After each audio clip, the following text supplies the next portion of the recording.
ಅಂದರೆ ಮೇಡಮ್ ಒಬ್ಬ ಕಲಾವಿದನಿಗೆ ಅವ್ನು ಮಾಡಿರೋ ಪಾತ್ರಕ್ಕೆ ಒಂದು ಏನೋ ಒಂದು ಜನ ಗುರುತಿಸ್ಬೇಕು ಅಂದರೆ ಜನ ಥಿಯೇಟ್ರಿಗೆ ಬರಬೇಕು. ಎಷ್ಟೋ ಜನ ಆರ್ಟಿಸ್ಟ್ಗಳು ತುಂಬ ಚೆನ್ನಾಗಿ ಕೆಲಸ ಮಾಡಿರ್ತಾರೆ. ಬಟ್ ಜನ ಬರ್ದೇ ಅವ್ರಿಗೆ ರೆಕಗ್ನೈಸೇಷನ್ ಸಿಕ್ಕಿರಲ್ಲ.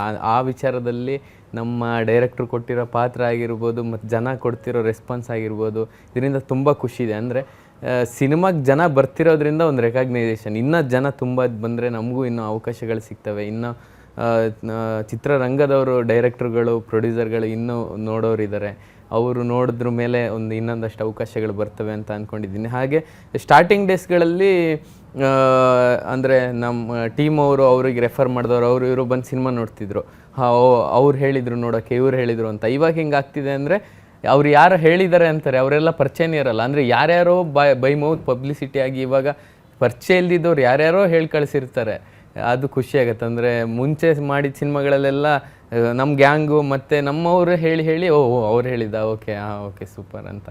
ಈಗ ಬಟ್ ಅವ್ರಿಗೆ ಯಾರು ರೆಫರ್ ಮಾಡಿರ್ತಾರಲ್ಲ, ಅವ್ರ ಪರಿಚಯ ಇಲ್ದಿದ್ದಂಗೆ ನಮ್ಮ ಸಿನಿಮಾ ಮುಂದೋಗ್ತಿದೆಯಲ್ಲ, ಅದು ಖುಷಿ ಇದೆ, ತುಂಬ ಖುಷಿ ಇದೆ. ತುಂಬ ಕಡೆ ವೀಕೆಂಡಲ್ಲಿ ಈಗ ವೀಕೆಂಡಲ್ಲಿ ಹೌಸ್ಫುಲ್ಸು ಇದೆಲ್ಲ ಅಂದರೆ ಜನ ಫ್ರೀ ಇರ್ತಾರೆ, ಯಾವುದೋ ಒಂದು ಸಿನಿಮಾಗೆ ಹೋಗಬೇಕು, ಬೆಟರ್ ಆಪ್ಷನ್ ನೋಡ್ತಾರೆ, ಬರ್ತಾರೆ, ಹೌಸ್ಫುಲ್ಸ್ ಓಕೆ.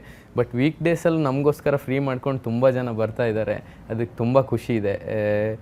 ವೀಕ್ ಡೇಸಲ್ಲಿ ಓಡಿದ್ರೆ ಸಿನಿಮಾ ಹಿಟ್ಟಂತೆ, ವೀಕೆಂಡಲ್ಲಿ ಹೆಂಗೋ ಒಂದು ಬ್ಯಾಲೆನ್ಸ್ ಆಗ್ಬಿಡುತ್ತೆ. ವೀಕ್ ಡೇಸಲ್ಲಿ ಜನ ಬರ್ತಿದ್ದಾರೆ, ಶೋಗಳೆಲ್ಲೂ ಕ್ಯಾನ್ಸಲ್ ಆಗ್ತಿಲ್ವಾ, ಅದೇ ಮೊದಲು ಗೆಲುವು ಅಂತ ಅಂದ್ಕೊಳ್ಬೇಕು. ಅದೇ ಖುಷಿ ಇದೆ. ನನ್ನ ಪಾತ್ರನ ಗುರುತಿಸಿ ತುಂಬ ಜನ ಎಲ್ಲರೂ ಇಷ್ಟಪಡ್ತಾ ಇದ್ದಾರೆ.